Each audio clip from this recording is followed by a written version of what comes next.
में दो अमेरिकी नागरिकों के साथ घटी। उनमें से एक का नाम था टेट, दूसरे का नाम विल्मोट।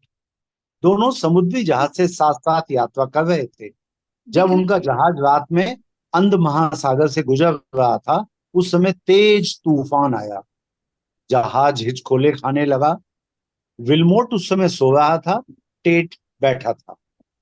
सहसा टेट आश्चर्य से भर उठा। उनके केबिन का दरवाजा अंदर से बंद था, पर एक महिला गाउन पहने दरवाजे पे खड़ी थी। टेट अचकचा गया, किंतु महिला के चेहरे पे शालीनता थी और वह संकोच से भरी थी। अतः वह डरा नहीं, न चीखा, चुपचाप देखता रहा। वह गाउन धारणी महिला सोते हुए विल्मोट की ओर धीरे धीरे बढ़ी, मानो टेट की उपस्थिति से हिचक रही हो। उसने विल्मोट का माथा सहलाया, कुछ बोली जो टेट नहीं सुन सका। फिर उसी प्रकार लौट पड़ी, दरवाजे पे पहुंचकर गुम हो गई। केबिन का दरवाजा अभी भी बंद था। टेट आंखें फाड़े यह देख रहा था। उधर महिला अदृश्य हुई, इधर विल्मोट नींद से जागकर हड़बड़ाकर उठ बैठा। उसने अभी अभी एक सपना देखा था। सपने में उसकी पत्नी आई, माथा सहलाया, कुछ बोली जो वह समझ नहीं सका, फिर चली गई। विल्मोट उठा तो टेट उसे ही देख रहा था। उसने बताया कि तुम तो सो रहे थे, पर मैंने अभी अभी यह दृश्य देखा। उसका विवरण सुनकर विल्मोट ने बताया, बिल्कुल इसी तरह मैंने स्वप्न में देखा। दोनों द्वारा देखे गए दृश्य की समानता से विल्मोट ने सोचा, इसमें जरूर कोई अर्थ निहित है। शायद मेरी पत्नी अस्वस्थ हो। जब तक वह घर नहीं पहुंच गया, चिंता तो बना रहा। घर जाकर देखा कि पत्नी सामान्य रीति से काम कर रही है। समय पाकर उसने उस रात की विचित्र घटना बताई। तब वह बताने लगी, उस रात मुझे जब रेडियो पे खबर सुनाई पड़ी कि अटलांटिक में तूफान आया है, तब मैं परेशान हो गई। तुम्हारे बारे में मैं सोचती सोचती सो गई। स्वप्न में मैंने महसूस किया कि मैं पता नहीं कैसे चलकर एक समुद्री जहाज के भीतर पहुंच गई हूँ। तुम उस केबिन में सो रहे हो। वहीं एक और व्यक्ति दिखा, परंतु वह जाग रहा था। उसे देखकर मैं ठिठकी, फिर तुम्हारे पास जाकर माथा सहलाया, पूछा कि तुम्हें तुम्हें दिक्कत तो नहीं हुई। इसके बाद मेरी नींद खुल गई। विल्मोट ने यह सब सुना तो उस रात स्वयं को जहाज में दिखे स्वप्न और टेट के बताए विवरण से पत्नी के विवरण का पूर्ण सादृश्य देखकर विस्मित रह गया। स्पष्ट है कि ये घटनाएं मात्र विचारों के दूर संप्रेषण का मामला नहीं है। यदि मात्र विचार ही उतनी दूर तक फैलकर संबद्ध व्यक्ति तक पहुंच गए होते तो यह टेलीपैथी के अंतर्गत आ सकता था। किंतु प्रस्तुत घटनाएं उससे भिन्न हैं। यहाँ विचारों के साथ व्यक्तित्व ने भी संबद्ध व्यक्तियों तक देश की परिधि लांघकर यात्रा की थी। इसके बाद शब्द वेदी वाण की तरह वापस लौट आया था। जैसे पक्षी दूर दूर तक उड़कर लौट आए, वैसे ही ये व्यक्तित्व भी मानो उड़कर अभिषिप्त स्थान एवं व्यक्ति तक जा पहुंचे थे और फिर इच्छित कार्य कर लौट आए थे। गुरुदेव यहाँ पे लिख रहे हैं कि स्पष्ट है ये घटनाएं मात्र विचारों के दूर संप्रेषण का मामला नहीं है। मतलब टेलीपैथी नहीं कह सकते इसे आप। टेलीपैथी में विचार एक जगह से दूसरी जगह तक ट्रांसमिट होते हैं। यदि मात्र विचार उतनी दूर तक गया होता तो उसे हम टेलीपैथी कह देते। किंतु ये घटनाएं ऐसी हैं कि इन घटनाओं में पर्सनैलिटी भी गई वहां पे साथ में। जिस व्यक्ति के विचार थे उस व्यक्ति का विचार शरीर अर्थात सूक्ष्म शरीर अर्थात प्राण जो उनके थे, वो एक व्यक्तित्व को धारण करके संबद्ध व्यक्ति तक पहुंचे। उसमें देश काल परिस्थिति का बहुत लंबा गैप था। जैसे मिसेस बटलर वाले केस में गुरुदेव लिख रहे हैं कि आयरलैंड में रहने वाली मिसेस बटलर जब लंदन में के किसी मकान को देखने जाती थी बार बार, तो उस मकान में रहने वाले लोग उनको भूत समझ के डर गए और मकान खाली करके चले गए। स्पष्ट है कि ये घटनाएं मात्र विचारों के दूर संप्रेषण का मामला नहीं है। यदि मात्र विचार ही उतनी दूर तक फैलकर संबद्ध व्यक्ति तक पहुंच गए होते तो यह टेलीपैथी के अंतर्गत आ सकता था, किंतु प्रस्तुत घटनाएं उससे भिन्न हैं। यहाँ विचारों के साथ व्यक्तित्व ने भी संबद्ध व्यक्तियों तक देश की परिधि लांघ कर यात्रा की थी। इसके बाद शब्द विधि वाण की तरह वापस लौट आया था। जैसे पक्षी दूर दूर तक उड़कर लौट आए, वैसे ही यह व्यक्तित्व भी मानो उड़कर अभिसित स्थान एवं व्यक्ति तक पहुंचे थे और फिर इच्छित कार्य कर लौट आए थे। यह कार्य स्थूल जगत में ज्ञात तथ्यों और विधियों द्वारा संभव नहीं। जिस समय विल्मोट की पत्नी दूर अंध महासागर में जहाज पर उसके पास गई थी, उस समय उसका स्थूल शरीर अमेरिका के अपने निवास स्थान में ही था। यही स्थिति श्रीमती बटलर के स्थूल शरीर की स्वप्नों के समय होती थी। मिसेस बटलर आयरलैंड में रहती थी और उनका सूक्ष्म शरीर लंदन के मकान में पहुंच जाता था। उन लोगों के स्थूल शरीर वहीं रहते हुए भी हूबहू उन्हीं जैसी प्रतिकृति अन्यत्र देखी जाती थी। यह सूक्ष्म शरीर का ही कार्य हो सकता है जो सूक्ष्म जगत के नियमों से परिचालित होता है। भारतीय मनीषियों को प्रत्येक मनुष्य के भीतर सन्निहित इस इन अद्भुत क्षमताओं की हजारों वर्ष पूर्व जानकारी थी और उन्होंने विस्तार से इन सब शक्तियों सामर्थ्यों की चर्चाएं की हैं और इनके विकास की विधि व्यवस्थाएं भी निरूपित निर्धारित की हैं। कल हमने आप लोगों को बताया था कि इसी पुस्तक के पेज नंबर 93 पे गुरुदेव ने वो साधनाएं हम लोगों से आरंभ करने के लिए बताया है कि 1 साल तक आपको प्राणाकर्षण प्राणायाम करना पड़ेगा, निरंतर उसका समय बढ़ाना पड़ेगा। दूसरे साल क्या करना है, तीसरे साल क्या करना है, चौथे साल तीनों तरह के प्राणायाम एक साथ करने हैं।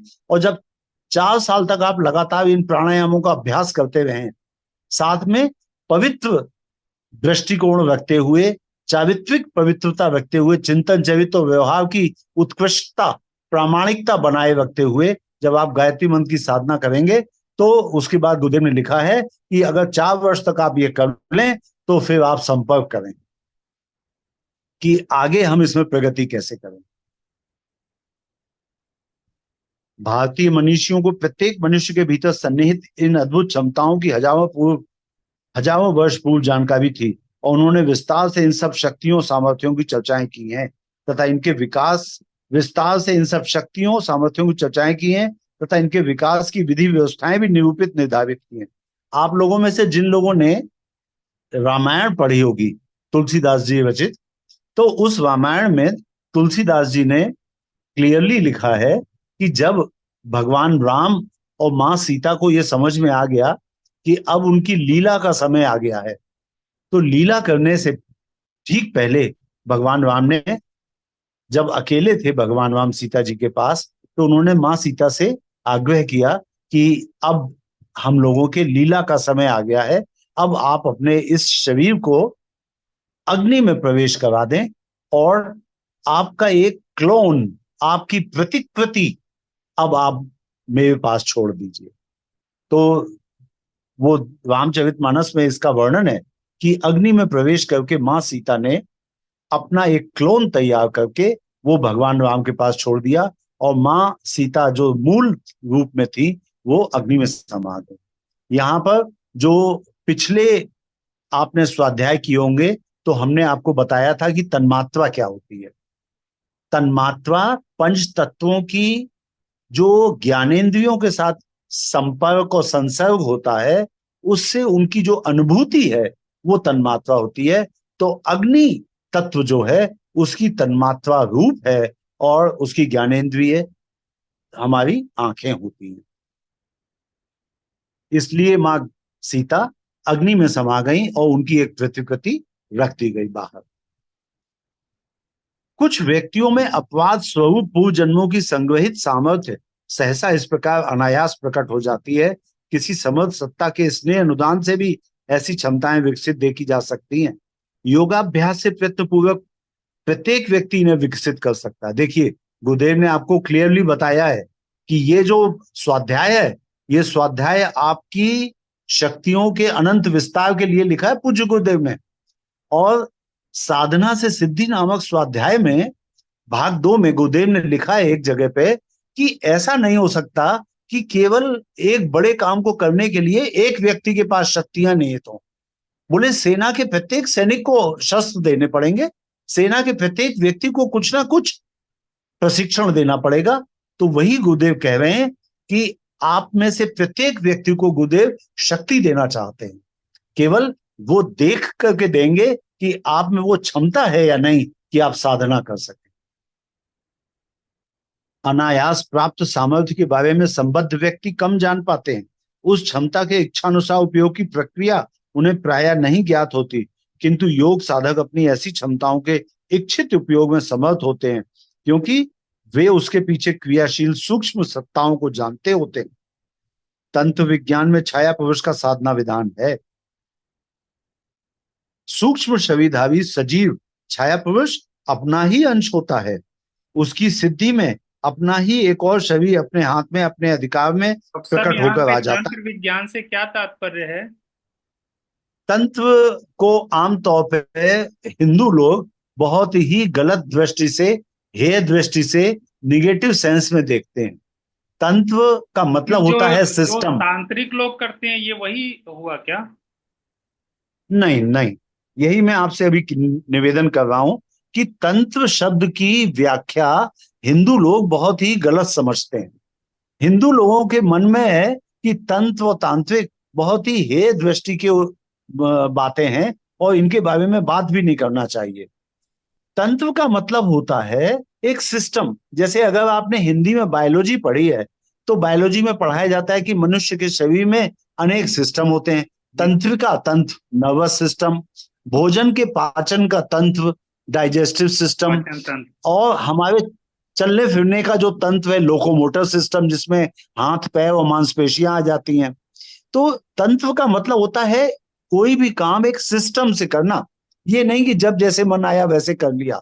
तो सिस्टम से करने से आप उसको सही तरीके से कर रहे हैं और एंड रिजल्ट आपको पता चलेगा कि हम ऐसे काम करेंगे तो ये मिलेगा। 2+2 4 हो जाता है अध्यात्म में, अगर आप सही रास्ते से चलें। लेकिन हम लोग हमेशा शॉर्टकट से चलना चाहते हैं। भगवान जी 5 रुपए का प्रसाद चढ़ा दिया, हमारी लड़की की शादी करा दो। 11 रुपए का प्रसाद चढ़ा दिया, भगवान जी हमारे बेटे की नौकरी लगवा दो।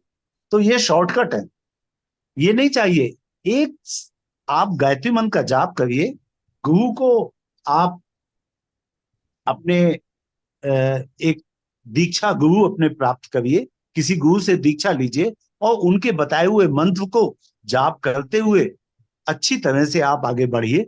वो एक शॉर्टकट नहीं है, लॉन्ग रूट है, लेकिन निश्चित है। इस पे चलेंगे, गायत्री मंत्र का जाप करेंगे, इस तरह से प्राणाकर्षण प्राणायाम करेंगे 1 वर्ष तक, अगले वर्ष ये प्राणायाम, तीसरे वर्ष वो प्राणायाम, चौथे वर्ष तीनों प्राणायाम एक साथ करेंगे, तो फिर गुरुदेव आश्वासन देते हैं कि मैं आपको इस रास्ते पे आगे बढ़ाऊंगा। ठीक है। तो तंत्र का मतलब होता है एक निश्चित सिस्टमेटिक वे, एक काम करने का सही तरीका। आपको अगर डॉक्टर बनना है तो सीपीएमटी क्लियर करना पड़ेगा, 5 साल एमबीबीएस करिए, उसके बाद आप फिर से इंटर्नशिप करिए, नीट के एग्जाम में बैठिए, एमडी एमएस करिए, सही तरीके से डॉक्टर बनिए, लाइसेंस लीजिए, तब ऑपरेशन करिए, दैट इज गलत मेडिकल तरह से तंत्र। नहीं। हाँ, तंत्र का मतलब एक systematic system. Way of doing things. तो तंत्र स्पष्ट। विज्ञान में छाया पुरुष का साधना विधान है। सूक्ष्म शरीरधारी सजीव छाया पुरुष अपना ही अंश होता है। छाया पुरुष मतलब आपका अपना क्लोन, अपने जैसा एक और व्यक्तित्व आप अपनी साधना से गढ़ सकते हैं, जो कि आपका सूक्ष्म शरीर होगा। और वो सूक्ष्म शरीर स्थूल शरीर की तरह से नहीं कि 1 घंटे में 7 किलोमीटर चल पाएगा, है ना। वो सूक्ष्म शरीर प्रकाश की गति से भी चल सकता है। जैसे मिसेस बटलर अपने आयरलैंड के घर में सोते हुए और सूक्ष्म शरीर से लंदन पहुंच गई, तुरंत लौट के आ गई। विलमोट की पत्नी अपने अमेरिका के घर में सो रही थी, उसे सपने में महसूस हुआ कि वो चल करके और जहाज के केबिन के अंदर पहुंच गई। अगर वो सूक्ष्म शरीर नहीं होता तो केबिन के बंद दरवाजे को कैसे वो पार कर जाती। तंत्र विज्ञान में छाया पुरुष का साधना विधान है। सूक्ष्म शरीरधारी सजीव छाया पुरुष अपना ही अंश होता है। उसकी सिद्धि में अपना ही एक और शरीर अपने हाथ में, अपने अधिकार में प्रकट होकर आ जाता है, जो अपने ही जीवित भूत की तरह होता है और भूतों जैसी अतीन्द्रिय शक्तियों से संपन्न होता है। योगी अपने सूक्ष्म शरीर से और अस्मिता से विनिर्मित निर्माण चित्रों द्वारा एक ही साथ अनेक कार्य करने में समर्थ होते हैं। यह शक्तिशाली व्यक्तित्व है तो हम में से हर एक के पास, किंतु उसे जागृत विकसित करने लायक साधना प्रयास सब कर नहीं पाते। जो कर लेते हैं वे न केवल एक अद्वितीय उपकरण के स्वामी हो जाते हैं, गुरुदेव यहाँ पे फिर से बता रहे हैं आपको, यह शक्तिशाली व्यक्तित्व है तो हम में से हर एक के पास, किंतु उसे जागृत और विकसित करने लायक साधना प्रयास सब कर नहीं पाते। जो कर लेते हैं वे न केवल एक अद्वितीय उपकरण के स्वामी हो जाते हैं, अपितु सूक्ष्म जगत के नियमों के भी ज्ञाता हो जाते हैं और उनकी बौद्धिक भावनात्मक सीमाएं बहुत विस्तृत हो जाती हैं। संकीर्णता उनमें नहीं रह जाती। स्थूल शरीर से परे मनुष्य के सूक्ष्म शरीर का अस्तित्व अब विज्ञान द्वारा भी प्रमाणित होने लगा है। सन 1963 से अब तक रूस के वैज्ञानिकों ने इस दिशा में कई सफल प्रयोग किए हैं। वहां के एक इलेक्ट्रॉन विशेषज्ञ सैम्योन किर्लियान ने अपनी वैज्ञानिक पत्नी वैलेंटाना के सहयोग से फोटोग्राफी की एक विशिष्ट प्रविधि का आविष्कार किया।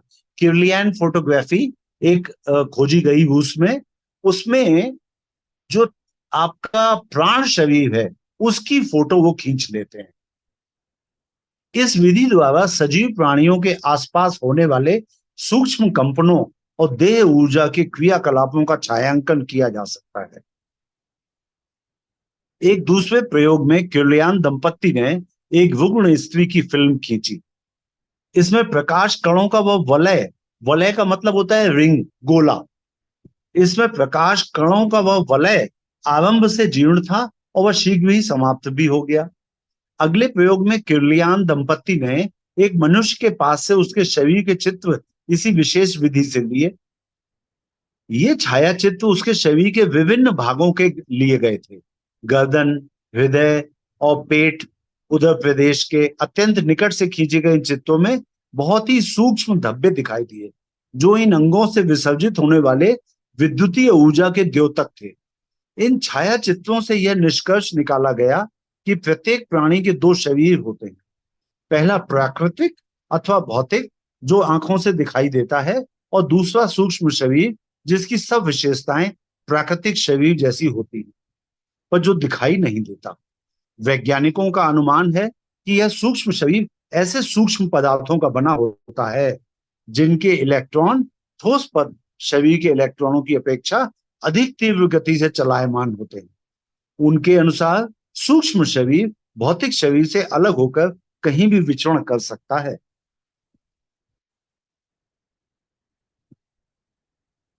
रूस के अतिरिक्त अमेरिका में भी इस विषय पर काफी वैज्ञानिक खोजें चल रही हैं। न्यूयॉर्क राज्य विश्वविद्यालय ने परा मानसिक तत्वों की खोज के लिए एक स्वतंत्र विभाग ही खोला है, जिसके अध्यक्ष डॉक्टर रॉबर्ट रेफर हैं। अधिकांश लोगों का दृष्टि केंद्र चर्म चक्षुओं से दिखाई पड़ने वाला भौतिक शरीर है और वे इसी की सुख सुविधा के लिए सारे जोड़ तोड़ बिठाते रहते हैं। सूक्ष्म शरीर के अस्तित्व और उसकी आवश्यकताओं पर भी ध्यान दिया जाए, उसके परिपोषण, अभिवर्धन एवं जागरण का क्रम चल पड़े तो उससे इतना कुछ प्राप्त किया जा सकता है जिसे असामान्य चमत्कार के रूप में जाना जाता है। क्योंकि जब मनुष्य केवल इस शरीर को ही सुखी बनाने के लिए प्रयत्न नहीं करेगा, वरन वह अपनी आध्यात्मिक आवश्यकताओं की पूर्ति के लिए प्रयत्नशील होगा। भारतीय अध्यात्म इस क्षेत्र में पहले ही काफी आगे बढ़ चुका है। कहना ना होगा, प्राचीन काल में जन सामान्य का सदाचार निष्ठ और सत्यपरायण होना अध्यात्म के गहन आधारों पर अवलंबित रहने का सुपरिणाम ही था।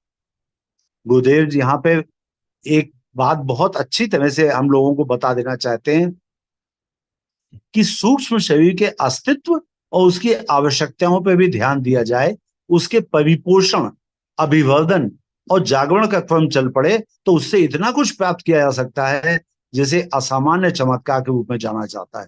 क्योंकि जब मनुष्य केवल इसी शरीर को सुखी बनाने के लिए प्रयत्न नहीं करेगा, मतलब हम अपने जो स्थूल शरीर है हम केवल उसी के विषय में सोचते रहते हैं। स्थूल शरीर के लिए क्या कर दें, इसे ठंड लग रही है तो हम इसे स्वेटर पहना दें, इसको गर्मी लग रही है तो एसी में बैठ जाएं, इसको कोई तकलीफ हो रही है तो उस पर तुरंत ध्यान दिया जाए।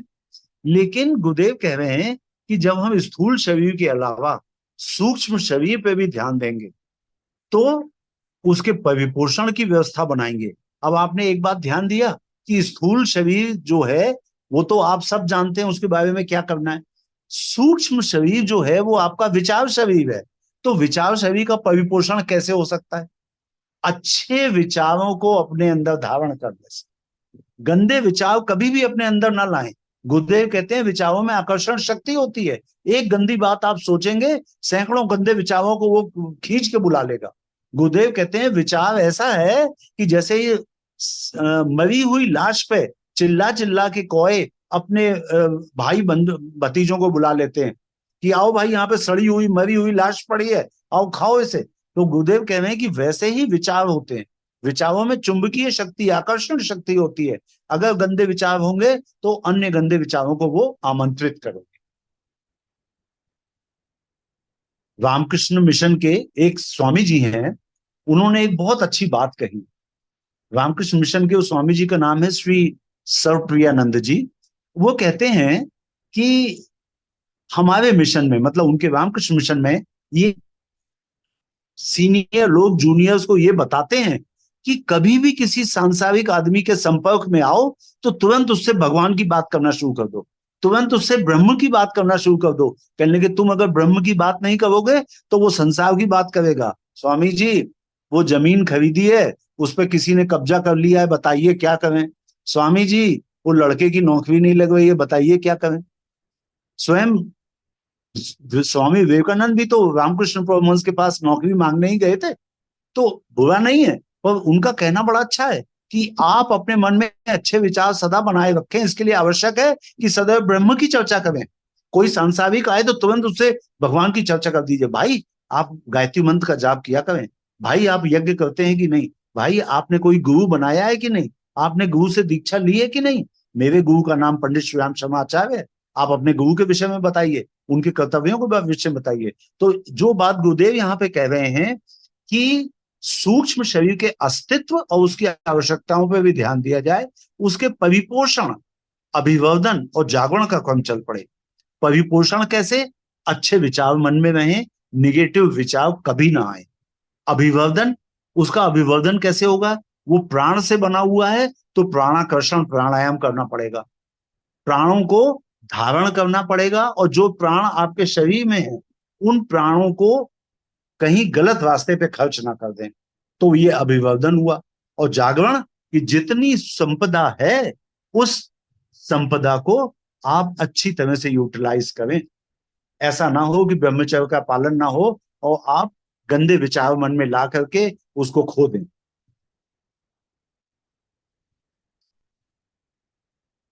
सूक्ष्म शरीर के अस्तित्व और उसकी आवश्यकताओं पर भी ध्यान दिया जाए, उसके परिपोषण, अभिवर्धन एवं जागरण का क्रम चल पड़े, तो उससे इतना कुछ प्राप्त किया जा सकता है जिसे असामान्य चमत्कार के रूप में जाना जाता है। क्योंकि जब मनुष्य केवल इस शरीर को ही सुखी बनाने के लिए प्रयत्न नहीं करेगा, वरन वह अपनी आध्यात्मिक आवश्यकताओं की पूर्ति के लिए प्रयत्नशील होगा। भारतीय अध्यात्म इस क्षेत्र में पहले ही काफी आगे बढ़ चुका है। कहना ना होगा, प्राचीन काल में जन सामान्य का सदाचार निष्ठ और सत्यपरायण होना अध्यात्म के गहन आधारों पर अवलंबित रहने का सुपरिणाम भी। तो 2 पॉइंट गुरुदेव ने आपको बता दिए कि अगर इस ओर आपको बढ़ना है तो सदाचार निष्ठ होना पड़ेगा और सत्यपरायण होना पड़ेगा। 2 पॉइंट बता दिए। दीदी, एक दीदी ने पूछा है क्या गुरु दीक्षा लेना अनिवार्य है? तो दीदी, एक बात बताएं आपको, प्राचीन काल में जिस किसी व्यक्ति के माता पिता का पता नहीं हो तो उसे कोई बड़ी बात नहीं माना जाता था, लेकिन अगर किसी के गुरु नहीं है तो उसे बहुत गंदी बात माना जाता था। इसे गाली हो दी जाती थी ना, तो वो गाली होती थी निगुरा। जिस व्यक्ति का गुरु नहीं है वो निगुरा, बहुत बड़ी गाली होती थी। इससे बड़ी गाली नहीं कोई, क्योंकि निगुरा का मतलब उस व्यक्ति की आध्यात्मिक उन्नति के बारे में कोई क्लियर कट प्लान नहीं है उसके पास। उस व्यक्ति की आध्यात्मिक उन्नति सुनिश्चित नहीं है। जब उसके कोई आध्यात्मिक गुरु नहीं है तो वो तो घड़ी के पेंडुलम की तरह से इधर उधर डोलता रहेगा। कभी वो ब्रह्म कुमारी के आश्रम में घूम आएगा, कभी जाकर के वो शंकराचार्य से मिल आएगा, कभी जाके बाबा रामपाल के पास चला जाएगा, कभी बागेश्वर धाम। उसे यही नहीं पता उसके गुरु कौन है, किस रास्ते पे चले। और अगर आप मुझसे पूछेंगे कि गुरु किसे बनाए, तो मैं समझता हूं इस समय सृष्टि में केवल 3 चेतनाएं ऐसी हैं जिन्हें आप गुरु के रूप में अपना सकते हैं। भगवान शिव, भगवान श्री कृष्ण और हमारे पूज्य गुरुदेव पंडित श्री राम शर्माचार्य। इन 3 के अतिरिक्त मैं नहीं समझता कि कोई और व्यक्ति है जो गुरु बनाने योग्य है। बाकी इस गुरु तत्व के लिए मेरे मन में पूरी श्रद्धा है, और कोई भी इन तीनों चेतनाओं के अतिरिक्त कोई भी किसी के गुरु हैं तो मैं उनके प्रति भी पूर्ण श्रद्धा व्यक्त करता हूं, उनके चरणों में नमन। हमारे गुरुदेव के पास कभी भी कोई व्यक्ति आता था तो वो अगर कहता था गुरुदेव ये हमारे गुरु हैं, मैंने इनको गुरु बना लिया है, और फोटो अगर दिखाता था तो पूज्य गुरुदेव उसके हाथ से फोटो लेके अपने माथे पे लगाते थे, प्रणाम करते थे। ऐसी चेतना जो साक्षात ईश्वर हो, वो जब सभी गुरुओं के चरणों में प्रणाम करती है तो हम तो सभी गुरुओं को प्रणाम करेंगे। लेकिन अगर मेरी राय आप लेंगे कि किसे गुरु बनाए, तो परम पूज्य गुरुदेव, भगवान श्री कृष्ण और भगवान शिव के अतिरिक्त और कोई चेतना है नहीं इस सृष्टि में। ओम भैया, आप अगर रिकॉर्डिंग बंद कर दें तो एक बात करना चाहते थे सबसे।